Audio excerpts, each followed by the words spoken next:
Ce n'est pas que nous disposions de très peu de temps, c'est plutôt que nous en perdons beaucoup.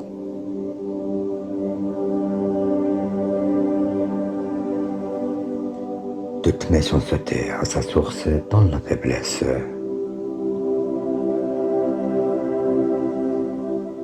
Celui qui cherche la sagesse est un sage. Celui qui croit l'avoir trouvée est un fou.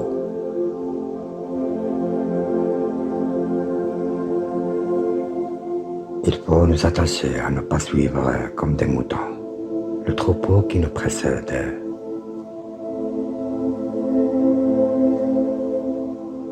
La foule est le critère du pire en matière de bonheur.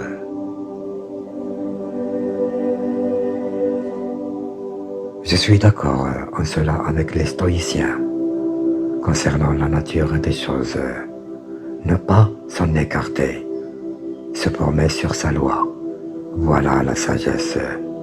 La vie heureuse est donc celle qui est en accord avec sa nature.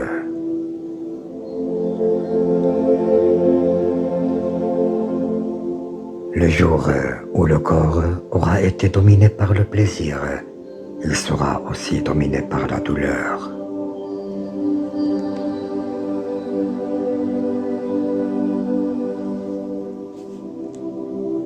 Voici notre obligation, supporter notre condition de mortel et ne pas se laisser troubler par les choses qu'il n'est pas notre pouvoir d'éviter. Personne ne te fera de mal, à moins que tu n'y consentes. Le mal ne viendra que lorsque tu jugeras qu'on te fait du mal. N'attends pas que les événements arrivent comme tu le souhaites. Décide de vouloir ce qui arrive et tu seras heureux.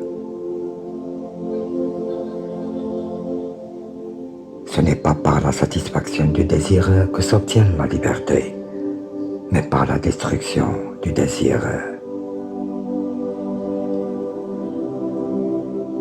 Il ne faut pas lier un navire à une seule ancre, ni une vie à un seul espoir.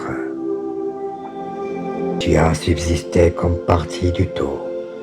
Tu disparaîtras dans ce qui t'a produit. Tu peux, à l'heure que tu veux, te retirer en toi-même. Nulle part l'homme ne trouve de plus tranquille et de plus calme retraite que dans son âme. Réfléchis souvent à l'enchaînement de toutes choses dans le monde et à leur rapport réciproque. Elles sont, pourrait-on dire, entrelacées les uns aux autres et, partant, ont les uns pour les autres une mutuelle amitié, et cela en vertu de la connexion qu'il entraîne et de l'unité de la matière.